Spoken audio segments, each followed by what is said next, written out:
آمنوا اتقوا الله وقولوا قولا سديدا يصلح لكم أعمالكم ويغفر لكم ذنوبكم ومن يطع الله ورسوله فقد فاز فوزا عظيما. أما بعد فإن خير الحديث كتاب الله وخير الهدي هدي محمد صلى الله عليه وسلم وشر الأمور محدثاتها وكل محدثة بدعة وكل بدعة ضلالة وكل ضلالة في النار. أعوذ بالله من الشيطان الرجيم. بسم الله الرحمن الرحيم.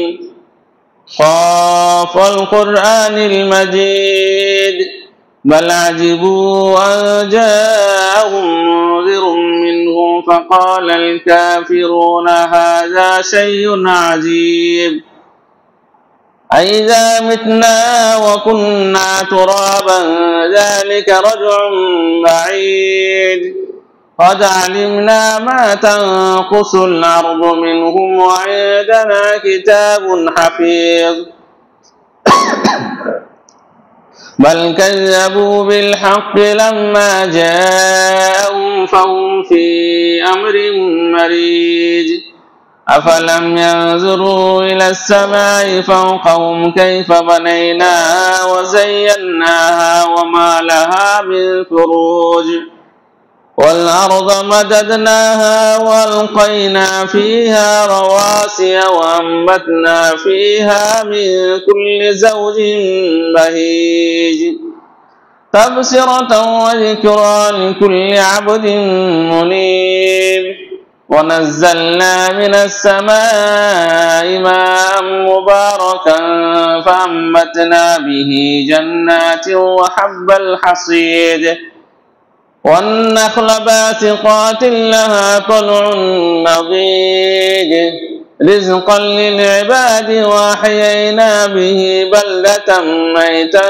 كذلك الخروج كذبت قبلهم قوم نوح وأصحاب الرس وثمود وعاد وفرعون وإخوان لوط وأصحاب الأيكة وقوم تبع كل كذب الرسل فحق وعيد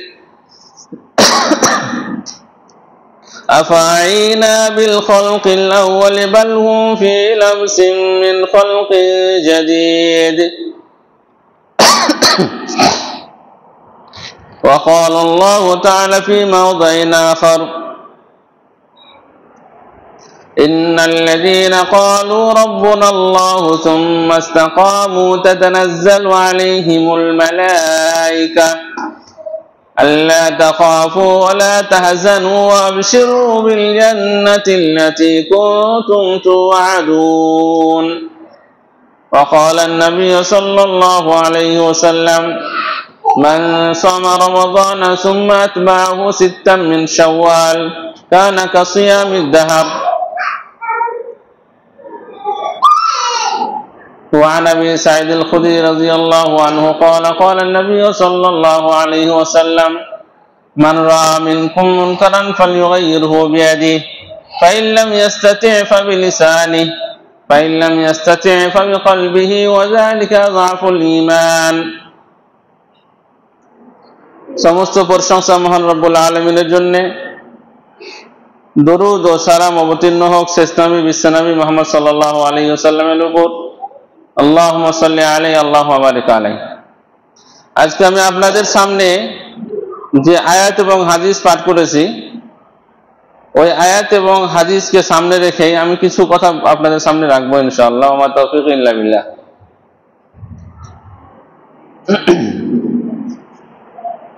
আমরা রমজান মাসে রোজা রাখলাম আলহামদুলিল্লাহ।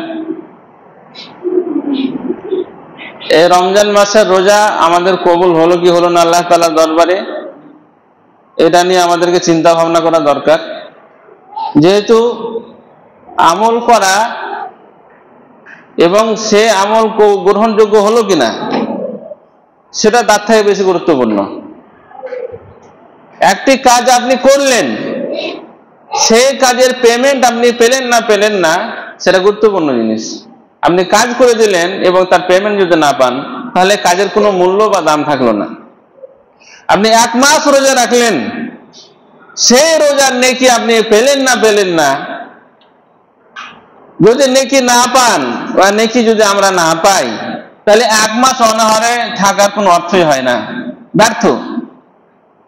যে কোনো আমল করার পরে সে আমল আল্লাহ তাআলার দরবারে গ্রহণযোগ্য হলো কি হলো না, এই নিয়ে চিন্তা ভাবনা করা প্রয়োজন। এবং আল্লাহ তাআলার কাছে দোয়া করতে হবে যে আল্লাহ, যে আমলটি করলাম সে আমলটি তুমি গ্রহণ করো, কবুল করো। যেহেতু আপনি সারা জীবন আমল করেন, আর যদি আল্লাহ তাআলার দরবারে আমল কবুল না হয়, গ্রহণযোগ্য না হয়, তাহলে আপনার সমস্ত আমলই বৃথা।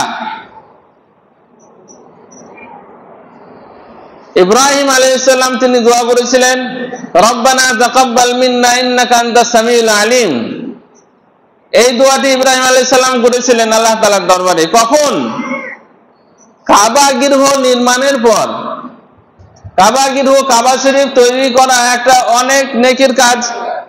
তৈরি করছেন একজন বড় ধরনের নবী ইব্রাহিম আলাইহিস সালাম এবং তিনার সন্তান ইসমাইল আলাইহিস সালাম। কার নির্দেশে? আল্লাহ তাআলার নির্দেশে। তাহলে আল্লাহ তাআলার নির্দেশে একটা ঘর নির্মাণ হচ্ছে নবীর মাধ্যমে পবিত্র মক্কা শহরে। তারপরেও তিনি দোয়া করছেন, হে আল্লাহ তুমি কবুল করো। তাহলে একজন নবী হয়ে তেনার যদি চিন্তা থাকে, তাহলে আমাদের চিন্তা হওয়া কতটা বেশি প্রয়োজন। আর এই আমল আল্লাহ তাআলার দরবারে কবুল হলো কি হলো না, এটা বুঝবেন কিভাবে? যদি আপনি এরপরে আরো ভালো আমল করেন, আল্লাহ তাআলা যদি আপনাকে আরো ভালো আমল করার তৌফিক দান করেন, তাহলে বুঝে যান যে আপনার আমল কবুল হয়েছে। যেহেতু যখন আল্লাহ সুবহানাহু ওয়া তাআলা কোনো আমল কবুল করেন, তখন তারপরে আরো নেক কাজ করার আল্লাহ তাআলা তৌফিক দান করেন। নেক কাজ করার আরো রাস্তা খুলে দেন। জান্নাতের দরজা তার জন্য, জান্নাত যাওয়ার রাস্তা আল্লাহ তার জন্য আরো প্রশস্ত করে দেন, খুলে দেন। আর যদি তার আমল গ্রহণযোগ্য না হয়, তাহলে ওই আমল করার পরে আবার সে এমন কিছু কাজ করবে, এমন কিছু পাপের কাজ করবে যে সে আমলের সে নেকি পাবে না, আর উল্টো সে গুনাহের মধ্যে লিপ্ত হয়ে যাবে। যদি তার আমল আল্লাহ তাআলার দরবারে কবুল না হয়, তাহলে তার পরবর্তী অবস্থায় আরো সে পাপের কাজ করবে, নেকি করতে পারবে না, নেক কাজ করতে পারবে না। তাই আমাদেরকে প্রত্যেককেই পর্যবেক্ষণ করা দরকার যে আমরা যে কোরআন পড়লাম, আমরা যে তারাবি পড়লাম, আমরা যে রমজান মাসে রোজা রাখলাম, রমজানের পরে আমাদের অবস্থাটা কোথায় দাঁড়িয়েছে? আমরা কি রমজানের মতোই নামাজ পড়ছি, রমজানের মতোই জিকির আজকার করছি, রমজানের মতোই কোরআন তেলাওয়াত করছি, বা পাপ কাজ থেকে দূরে থাকছি? যদি ওইরকম ভাবেই নেক কাজ আমরা করতে থাকি, তাহলে আল্লাহ তাআলা আমাদের আমল গ্রহণ করেছেন। আর যদি আমরা পিছিয়ে যাই, তাহলে বুঝতে হবে যে আমাদের আমল কবুল হয়নি। যেমন ফরজ নামাজের পরে আমরা নফল সুন্নত পড়ি, নফল নামাজ পড়ি, তেমন এই রমজান, ফরজ রমজানের পরে 1 মাস ফরজ রোজার পরে নফল কিছু রোজা আল্লাহ রাসূল সাল্লাল্লাহু আলাইহি সাল্লাম তিনি করার জন্য আমাদেরকে উদ্বুদ্ধ করেছেন। তিনি বলেন, মান সামা রমাদানা, যে রমজান মাসের রোজা রাখলো, সুম্মা আতবাহু সিত্তাম মিন শাওয়াল, এবং তারপরের মাস হচ্ছে শাওয়াল। রমজান তারপরের মাস হচ্ছে শাওয়াল। শাওয়াল মাসে 6টি রোজা রাখলো। রমজান মাসে রোজা রাখলো এবং তারপরের মাসে শাওয়াল মাসে 6টি রোজা রাখলো, নফল রোজা। কানা কাসিয়ামুদ দাহর, তাহলে সারা বছর রোজা রাখার সমান সে নাকি পেল। কেউ যদি রমজান মাসের 1 মাস রোজা রাখে এবং রমজানের পরে এই মাস যেটা চলছে, এই মাসে 6টি রোজা রাখে, কন্টিনিউ রাখতে পারে বা ছেড়ে ছেড়েও রাখতে পারে, এই 1 মাসের মধ্যে 6টি রোজা কেউ যদি পূর্ণ করতে পারে, তাহলে 1 বছর রোজা রাখার নেকি সে পেয়ে যাবে। আমাদেরকে প্রত্যেকেই চেষ্টা করা দরকার যে আমরা যেভাবে 1 মাস রোজা রাখলাম, সেভাবে এই 6টা রোজাও যেন আমরা রাখি। আল্লাহ তাআলা আমাদেরকে তৌফিক দান করেন, আমিন। রমজান মাস আমাদের কাছ থেকে বিদায় নিয়েছে। অনেক মানুষ যারা মসজিদে আসতো না, মসজিদে আসা শুরু করেছিল রমজান মাসে, কিন্তু রমজান শেষ হওয়ার সাথে সাথে তারা মসজিদ থেকে আবার দূর হয়ে গেছে। তারা কি এটা ভাবে যে রমজান মাসে শুধু আল্লাহ তাআলা আছেন আর অন্য মাসে আল্লাহ তাআলা নেই? রমজান মাসে আল্লাহ তাআলার ইবাদত করতে হবে, রমজানের পরে আল্লাহ তাআলার ইবাদত করতে হবে না। আমাদেরকে চিন্তা করা দরকার যে আমাদের এই সংক্ষিপ্ত জীবনে যদি আমরা সঠিকভাবে আমল না করে যাই, বেশি বেশি আমল না করতে পারি, তাহলে মরার পরে আমাদের অবস্থা খুবই করুণ হবে। হাম্মাদ বিন সালামা রাহমাতুল্লাহি আলাইহি একজন তাবেঈ ছিলেন। তিনি 24 ঘন্টার মধ্যে 1টি সেকেন্ডও কোনো পাপ কাজে তিনি ব্যয় করতেন না। বলা হয়েছে তিনি এত বেশি ইবাদত বান্দেগি করতেন, যদি তিনি জানতে পারেন যে কালকে আমার মৃত্যু হবে, তাহলেও তিনি আর এক্সট্রা কিছু ইবাদত করতে পারবেন না। এত বেশি সাধারণ অবস্থায় তিনি ইবাদত করতেন যে সে যদি জানতে পারে যে কালকে আমার ফাঁসি হবে বা কালকে আমার মৃত্যু হবে, তাহলে বেশি আমল করার কোনো আর সুযোগ নেই। আমাদের অবস্থা কি, যে সম্পূর্ণ সময়টাই আমরা দুনিয়ার কাজে বা অন্যান্য কাজে লাগিয়ে দিই। যদি আমরা জানতে পারি যে কালকে আমার মৃত্যু হবে, তাহলে সবকিছু বাদ দিয়ে আমরা জিকির, আজকার, তাসবিহ, তাহলিল, ইবাদত, বান্দেগিতে লেগে যাব। তো যেভাবে আমরা একদিনে লেগে যাব, তাদের জীবন, সারা জীবনটা এরকম ছিল যে তিনারা সারা জীবন এইভাবেই তিনারা কাটাতেন। আল্লাহ তাআলা বলেন, ওয়াবুদ রাব্বাকা হাত্তা ইয়াতিয়াকাল ইয়াকিন, যে মৃত্যু আসা পর্যন্ত তোমরা একই রকম ভাবে ইবাদত করে যাও, শুধু রমজান মাসেই নয়। আমি যে আয়াতটি পাঠ করলাম, ইন্নাল লাযিনা ক্বালু রাব্বুনা আল্লাহ, যারা বলে থাকে যে আমার প্রভু আল্লাহ, সুম্মা ইসতাকামু, আমার প্রভু আল্লাহ, আল্লাহর জন্য যে ইবাদত করে, সুম্মা ইসতাকামু, এবং তার উপরে সে কন্টিনিউ আমল করে যায়, তাতানাজ্জালু আলাইহিমুল মালায়েকা, তাদের কাছে ফেরেশতা আছে, আল্লাহ তাখাফু ওয়া লা তাহজানু, এবং তাদেরকে বলে কোনো ভয় করার দরকার নেই, কোনো টেনশন করার দরকার নেই। ওয়াবশিরু বিল জান্নাতিল্লাতী কুনতুম তুআদুন, মৃত্যুর সময় তাদের কাছে ফেরেশতা আসে এবং বলে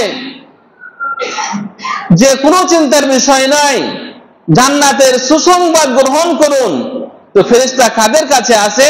যারা কন্টিনিউ একই রকম ভাবে সারা জীবন আমল করে, সাময়িক ভাবে নয়, রমজান এলো, রমজানে আমল করলে বা আরো কিছু জুম্মার দিনে আমল করলে বাকি সময় বাদ, এরকম নয়। একজন সাহাবী আল্লাহ রাসূল সাল্লাল্লাহু আলাইহি সাল্লাম জিজ্ঞাসা করলেন, হে আল্লাহর রাসূল, এমন একটা আমাকে আমল বলে দেন যেটা করলে আমি জান্নাতে প্রবেশ করতে পারবো। তো আল্লাহ রাসূল সাল্লাল্লাহু আলাইহি সাল্লাম তিনি বললেন যে কুল আমানতু বিল্লাহি সুম্মা ইসতাকিম, তুমি আল্লাহর উপরে ঈমান আনো আর যা আমল করছো সে আমলেই করতে থাকো সারা জীবন।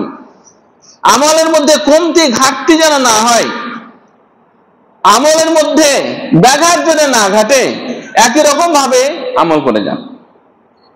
কিন্তু আমাদের অবস্থা কি? আমরা মানুষকে অন্যায় কাজ থেকে বাধা দিই না, নিজে অন্যায় কাজ থেকে দূরে থাকি না, অন্যায় কাজ দেখলে আমাদের অন্তরে কষ্ট হয় না। তাহলে কোন ধরনের আমাদের ঈমান, কোন ধরনের আমাদের ইসলাম, কোন এলাকায় আমরা বাস করছি? যে হাদিসটা আমি পাঠ করলাম, সেই হাদিসে আল্লাহ রাসূল সাল্লাল্লাহু আলাইহি সাল্লাম তিনি বলেন যে মান রাআ মিনকুম মুনকারান, তোমাদের মধ্যে কেউ যদি শরীয়ত বিরোধী কাজ দেখে, তাহলে সেই কাজকে সে হাত দিয়ে বাধা দিবে, হাত দিয়ে রুখে দিবে, হাত দিয়ে মানা করবে, আটকিয়ে দিবে। যদি সে হাত দিয়ে আটকাতে না পারে, তাহলে সে মুখ দিয়ে বলবে।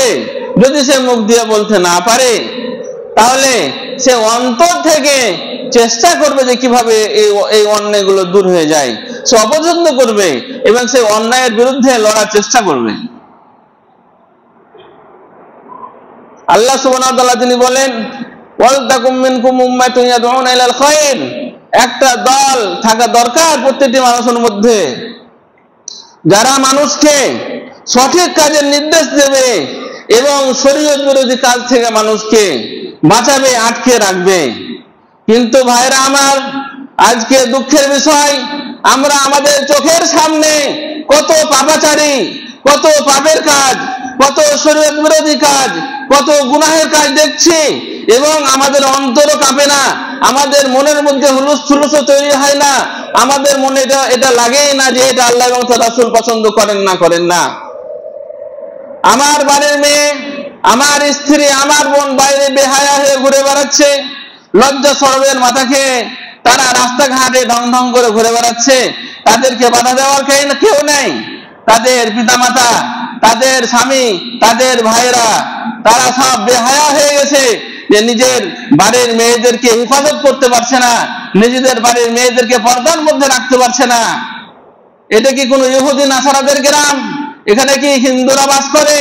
এখানে কি খ্রিস্টানেরা বাস করে? এখানে কি নাসারারা বাস করে? আমরা কোন জায়গায় বাস করছি যেখানে ইসলামের কোনো নামগন্ধ নেই, যেখানে রাস্তাঘাটে বের হলে মনে হয় এগুলো কোনো অমুসলিম হিন্দুদের বসবাস। এই যে একটা রমজান মাস গেল, আর রমজান মাসের পরে খুশি আমরা করলাম, ঈদের খুশি করলাম, আর ঈদের দিন থেকে আমাদের পাপাচারি শুরু হলো, শয়তানের ন্যাংটা নাচও শুরু হয়ে গেল। আমরা দেখতে পেলাম আমাদের সামনে যে ঈদের দিন ওই পুকুরের পাড়ে মেলা শুরু হলো, খেলা শুরু হলো, কত রকমের রং তামাশা শুরু হলো। 80% মহিলাদের ভিড়, 80% মহিলাদের ভিড়, আর 20% ছেলে মেয়ে। সেখানে হই হুল্লোড় এবং ভিড়ে সে রাস্তা দিয়ে যাওয়া যায় না। সে মেয়েরা বেহায়া হয়ে ঈদের সুন্দর সুন্দর পোশাক পরে তারা নির্লজ্জ হয়ে শয়তানের খালা এবং পুকুর মতো, শয়তানের বনের মতো তারা ঘুরে বেড়ালো। তাদেরকে আটকানোর কোনো লোক হলো না। তাদের স্বামীরা, তাদের ভাইয়েরা, তাদের বাপেরা নির্লজ্জ, তারা নিজেদের বাড়ির মহিলাদেরকে আটকাতে পারলো না। লজ্জার বিষয়, ঈদের পরাদিন আমাদের সামনেকার মাঠে খেলা হলো, নির্লজ্জর মতো, বেহায়ার মতো হাজার হাজার নারী, যুবতী নারী, 10 বছরের, 12 বছরের, 15 বছরের, 20 বছরের বেহায়া নারী, তারা বিনা অন্যায় নির্লজ্জের মতো ঘুরে বেড়ালো। যুবকদের সামনে, পুরুষদের সামনে, পুরুষরাও তামাশা দেখলো। এমন একটা অশ্লীল পরিবেশ তৈরি হলো, এখানে বলার কেউ থাকলো না। তাহলে ভাইরা আমার, আমরা মসজিদ চালাচ্ছি, মাদ্রাসা চালাচ্ছি, সাদগা ফিতরা সবই চালাচ্ছি, আর তার মধ্যে বেহায়াপনা নারীদেরকে বাইরে ঘুরিয়ে নিয়ে বেড়াচ্ছি, এবং বেহায়া ভাবে তাদেরকে আমরা বাধা দিচ্ছি না। রং তামাশা চলছে, সবাই নির্লজ্জ হয়ে তাকিয়ে দেখছি, বলার ক্ষমতা কাউরই নেই। তাহলে ঈমান কোথায় গেল? ইসলাম কোথায় গেল? কোরআন কোথায় গেল? হাদিস কোথায় গেল? আপনাদের মধ্যে কি ঈমানি জোশ, ঈমানি রক্ত সব শেষ হয়ে গেছে? আজকে ফিলিস্তিনে, আজকে গাজায় মুসলমানদেরকে টুকরো টুকরো করা হচ্ছে, তাদের ছোট ছোট ছেলেদেরকে বম মেরে তাদের ধাজ্জে উড়িয়ে দেওয়া হচ্ছে। তাদের থাকার জায়গা নাই, তাদের বসার জায়গা নাই, তাদের উঠার জায়গা নাই। ছোট ছোট শিশু, তার মাথা নেই, কারো পা নেই, কারো গলা নেই, কারো মাথা নেই। তাদের দেখে কি আপনাদের অন্তর কাঁপে না যে তারা কোন কষ্টের মধ্যে আছে, আর আপনারা কোন রং তামাশা করছেন এখানে? এটা কি কোনো মুসলিম সমাজ? মুসলিম কাকে বলে? অন্য মুসলিম কষ্ট থাকলে তার কষ্ট আমার বুকের মধ্যে লাগবে। মুসলিম সমাজ একটা শরীরের মতো, যদি পায়ে ব্যথা হয় তাহলে গোটা শরীরে ব্যথা হয়, যদি হাতে ব্যথা হয় তাহলে ঘুম হয় না। তাহলে আমরা কোন ধরনের মুসলমান যে এক জায়গায় মুসলমানদেরকে কুচুকরা করা হচ্ছে, আজকে আমরা বেহায়ার মতো রং তামাশা করছি, সারা দিন ডিজে চলছে, সারা দিন গান চলছে, মসজিদে আজান হচ্ছে, এখানে গান চলছে, কেউ বলার লোক নেই। কোন ধরনের ঈমান? আমাদের ঈমানের জানাজা বেরিয়ে গেছে, আমাদের মধ্যে ইসলামের অক্ষর মুছে গেছে, আমাদের মধ্যে থেকে সামান্য পরিমাণ ঈমান নেই। আল্লাহ রাসূল সাল্লাল্লাহু আলাইহি সাল্লাম তিনি বলেন, লাইসা ওয়ারা যালিকা হাব্বাতু খারদালিন মিন ঈমান, যে যদি মুমিনের মধ্যে বাধা দেওয়ার ক্ষমতা না থাকে, যদি তার মধ্যে মুখ খুলে বলার ক্ষমতা না থাকে, তাহলে তার অন্তরের মধ্যে সামান্য পরিমাণ ঈমান থাকলো না। আজকে আমাদের বাড়ির অবস্থা হিন্দুদের বাড়ি থেকে খারাপ হয়ে গেছে, আজকে আমাদের বাড়ির অবস্থা খ্রিস্টানদের বাড়ি থেকে খারাপ হয়ে গেছে, আজকে আমাদের বাড়ির অবস্থা ইহুদ নাসারাদের বাড়ি থেকে খারাপ হয়ে গেছে। আজকে আমাদের সমাজের যুবকরা ওই সমস্ত বিধর্মীদের অনুসরণ করে কিভাবে চুল কেটে অমুসলিমদের মতো চলাফেরা করছে, কিভাবে তারা নারীদের পিছনে পিছনে ঘুরে বেড়াচ্ছে, কিভাবে তারা সারা দিন মোবাইল নিয়ে এদিক সেদিক ঘুরে বেড়াচ্ছে। আর এগুলো সুযোগ আমরা করে দিচ্ছি, এসব সুযোগ আমরা করে দিচ্ছি। লজ্জার বিষয়, কিভাবে বেহায়াপনা প্রচার হচ্ছে এবং আমরা চুপচাপ বসে আছি। আমাদের মধ্যে ইমানের গায়রাত শেষ হয়ে গেছে, আমাদের মধ্যে হাদিস কোরআনের শিক্ষা শেষ হয়ে গেছে। আমাদের এখানে বড় বড় মাদ্রাসা কেন আমরা চালাচ্ছি? এগুলো কি মুনাফিকি নাই যে একদিকে মসজিদ মাদ্রাসার জন্য সবকিছু করব আর অন্যদিকে বেহায়াপনা এগুলো চলবে? এগুলো কি মুনাফিকি নাই? মুনাফিকি কাকে বলে? যে ওপর ইসলাম দেখাবো আর ভিতর সবকিছুই চলবে, একেই তো মুনাফিকি বলে। আমরা কোন দিক থেকে আমরা ইমানের প্রমাণ দিতে পারবো বলুন? আপনি অন্তরে হাত দিয়ে ভাবুন যে আপনার মধ্যে ইমানের কোন অংশ বেঁচে আছে। এত বড় একটা রমজান মাস গেল, এত বড় একটা ইবাদতের মাস গেল, এই মাসে এত ইবাদত হলো, আর তার 2-1 দিন পরে এত বেহায়াপনা কিভাবে হতে পারে? গ্রামের লোক, সমাজের লোক, এত যে বড় বড় মানুষ যারা বসে আছে সমাজ পরিচালনা করছে, এদের কি চক্ষু গোচর হয় না? তাদের সামনে গিয়ে সমস্ত জিনিস বেরিয়ে আসে না? সমাজের মানে কি? সমাজের মধ্যে বিচার আচার সবই তো হয়, এগুলোর কি বিচার আচার নেই? এগুলো কি বাধা দেওয়ার লোক নেই? এগুলো কি শরীয়ত সম্মত? এগুলো কি চলবে? এতে ক্ষতি কার? এই যে পাপ, যদি একটা গোষ্ঠী একটা দল পাপ করে আর কেউ যদি তাকিয়ে দেখে, তাহলে আল্লাহ তাআলা আযাব সবার উপরেই আসবে। আল্লাহ তাআলা কখনো বেছে আযাব দেন না। মানে ইসরায়েলদের মধ্যে কিছু মানুষ যখন পাপ করে আর কিছু মানুষ যখন তাকিয়ে দেখে, কিছু মানুষ যখন বাধা না দেয়, তো তাদের মধ্যে কেউ বানর হয়েছিল, তাদের মধ্যে কেউ শুয়োর হয়েছিল। ওয়াজআলা মিনহুমুল কিরাদাতা ওয়াল খানাজির ওয়া আবাদাত তাগুত। তাদের মধ্যে কেউ বানর হয়েছিল, আল্লাহ তাআলা বানর করে দিয়েছিলেন, এবং তাদের মধ্যে কিছুকে আল্লাহ সুবহানাহু ওয়া তাআলা শুয়োর করে দিয়েছিলেন মানুষকে। আজকে আমরা ভাবছি যে ওরা করছে করুক, আমি তো নামাজ পড়ছি না। ভাই, এটা ওইরকম নয়। আল্লাহ রাসূল সাল্লাল্লাহু আলাইহি সাল্লাম একটা উদাহরণ দিয়ে বুঝিয়ে দিয়েছেন, খুবই সুন্দর উদাহরণ। তিনি বলছেন, উদাহরণস্বরূপ একটা দুই তালা নৌকা, 2 তালা জাহাজ, সেই 2 তালা জাহাজে সফর করছে বেশ কিছু মানুষ। নিচে তালার মানুষ উপরে গিয়ে পানি চাইছে যে আমরা পানি খাবো, পানি দেন। উপর তলার মানুষ যদি পানি না দেয়, যে ঠিক আছে আমরা পানি দিব না, আপনারা দেখলেন গা। এবারে নিচে তলার মানুষ ভাবছে যে তাহলে আমরা নিচে থেকে ফুটো করি, তাহলে নিচে থেকে তো পানি আসবে। নিচেকার মানুষরা নিচে ফুটো করতে লাগলো। এবারে যদি ফুটো করতে লাগে আর উপরকার মানুষ বাধা না দেয়, তাহলে উপরকার এবং নিচেকার 2 তলার মানুষই ডুববে। কিন্তু উপরকার মানুষের যদি হাত ধরে নেয় যে না, ফুটো করিয়েন না, যা পানি আছে সবাই মিলেমিশে খাবো, তাহলে সবাই বেঁচে যাবে।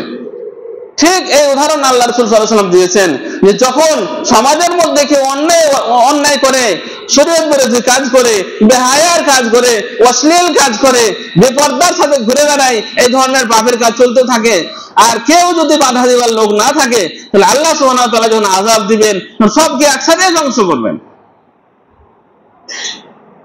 তাই ভাইয়েরা আমার, সময় থাকতে আমাদের কর্তব্য যে আমরা যেন আমাদের ছেলেদেরকে, আমাদের মেয়েদেরকে, আমাদের স্ত্রীদেরকে, তাদেরকে সচেতন করি, এবং যারা অর্গানাইজ করছে, যারা এগুলো পরিচালনা করছে, তাদের কাছে গিয়ে ভালোভাবে তাদেরকে বুঝিয়ে বলুন যে আমরা এইভাবে শরীয়ত বিরোধী কাজ করতে পারি না, আমরা এইভাবে মেয়েদেরকে নিয়ে নাচাতে পারি না, আমরা এইভাবে বেহায়াপনা আমরা এখানে করতে দিতে পারি না, এখানে যেভাবে গান বাজছে এগুলো আমরা মেনে নিতে পারি না। আমরা মুসলিম, আমাদের গলায় হাদিস এবং কোরআনের একটা সুতো আমাদের বাঁধা আছে, ওর বই গন্ডে বাইরে আমরা যেতে পারি না। আমরা অমুসলিমদের মতো চলাফেরা করতে পারি না, আমরা নিজের ইচ্ছা মতো চলতে পারি না।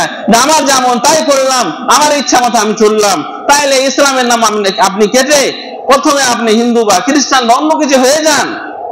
ইসলামের মধ্যে থেকে সবকিছু করবেন, তাহলে আপনি ইসলামের মধ্যে থাকবেন না। তো ভাইরা আমার, যদি সমাজকে আমরা বাঁচাতে চাই, আমরা যদি আমাদের ছেলে মেয়েদেরকে জাহান্নাম থেকে বাঁচাতে চাই, আমরা যদি আমাদের পরিবারকে জাহান্নাম থেকে বাঁচাতে চাই, আমরা যদি আমাদের সমাজকে জাহান্নামের থেকে বাঁচাতে চাই, তাহলে আমাদেরকে এগিয়ে আসতে হবে, সমাজ সংশোধনের কাজ করতে হবে। আমাদেরকে বসে থাকলে হবে না। আমাদেরকে দাওয়াত তাবলীগ এবং অন্যায়ের বিরুদ্ধে আমাদেরকে নামতে হবে এবং আমাদের কাজ করতে হবে। আল্লাহ তাআলা আমাদেরকে সবাইকে তৌফিক দান করেন, আমিন। ওয়া মা তাওফীকি ইল্লা বিল্লাহ।